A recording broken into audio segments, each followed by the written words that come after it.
So this is a video explanation analysis for a client who was nice enough to let me share this to my YouTube. We go over his most relevant facial features, looking at the good and the bad, and show what each change looks like step by step until we reach his realistic true potential. I'm going to finish with a side-by-side comparison of the before and the after, and reveal his current rating out of 10, as well as his potential rating.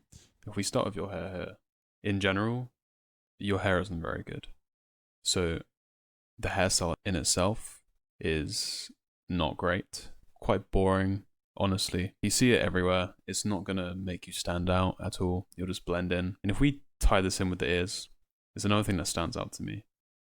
Quite pointy and bulky. So ideally you want to have hair that's going to cover the tips of these ears. In terms of texture, what you want is more of a softer, shinier, lighter look. You haven't achieved this here.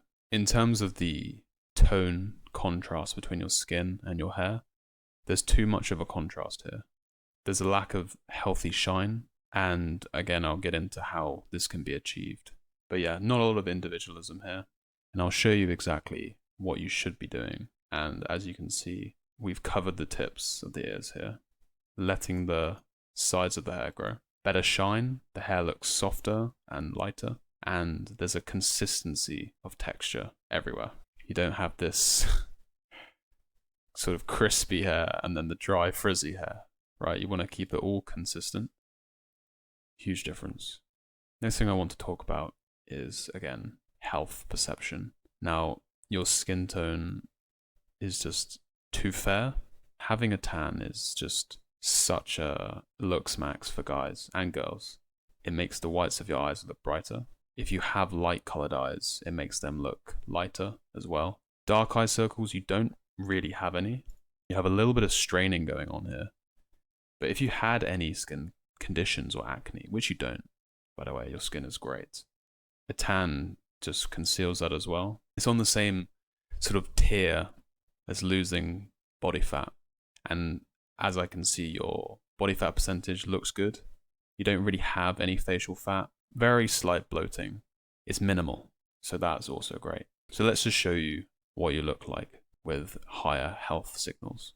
Alright, so here you are. Huge ascension. If we go from original to tanned plus hair.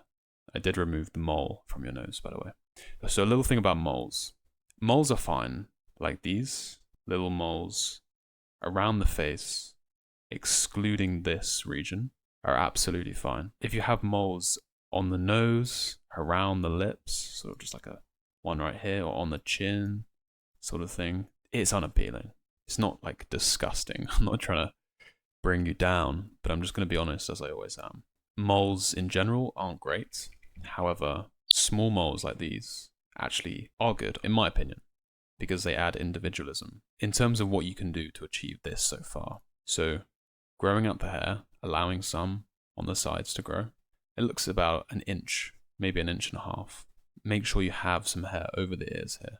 If you want to achieve that sort of shine that you have here, a light oil like argan oil, plus a little bit of heat, and you have that. The hair is a lot softer, which is usually achieved with the oil and the heat. As for the mole, it's not a big deal. But if you wanted to do everything possible, then removing the mole is quite an affordable cosmetic procedure. And again, skin tone, you can play around with the astaxanthin lycopene combination that people have had a lot of success with. More sun exposure is an obvious one. The eyebrows are a good height. The density is quite poor. The shape, great shape. I would say removing a little bit here would be ideal. The main thing is this frontalis muscle on your right is pulling the soft tissue up, and obviously your eyebrow as well. This is going to give you more upper eyelid exposure. As you can see, you have some asymmetry here. Really good hooding on this side and not so good hooding on this side. And what you can do is you can do some trigger point release on the frontalis muscle here.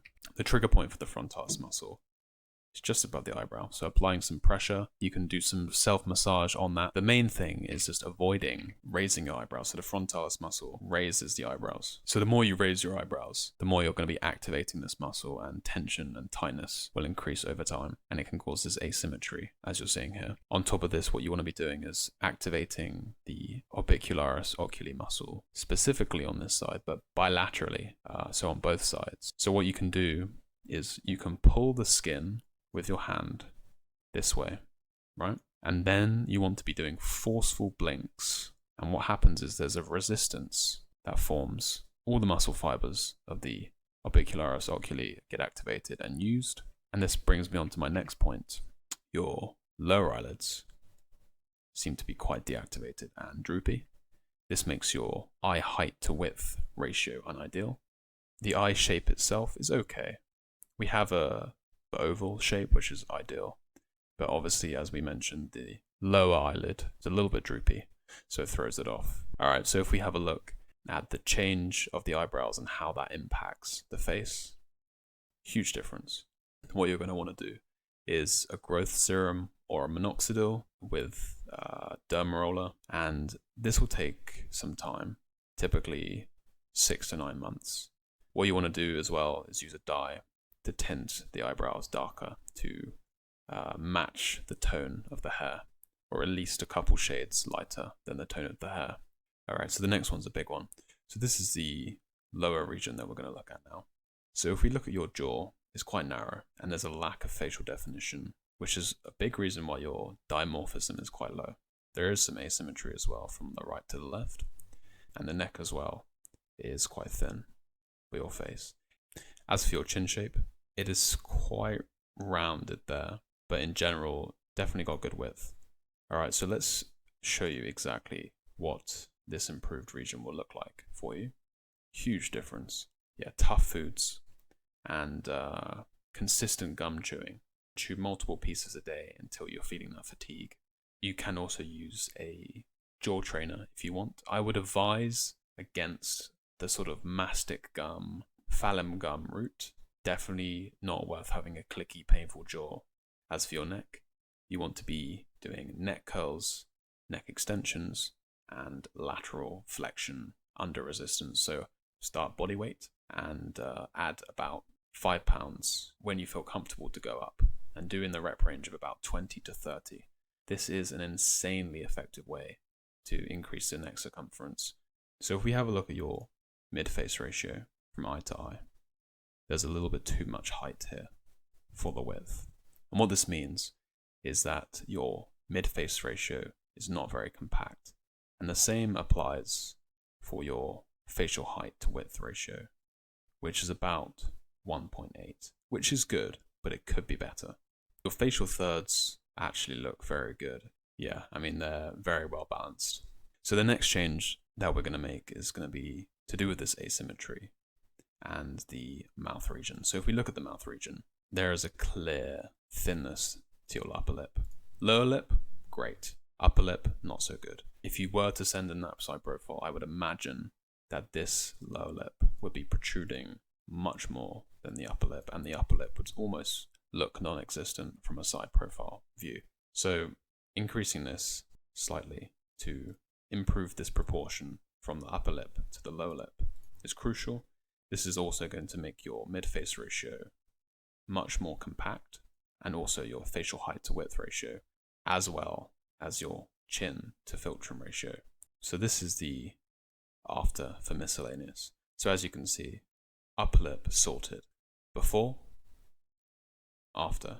And if we have a look at the eye region again, you've probably noticed the two things that have changed.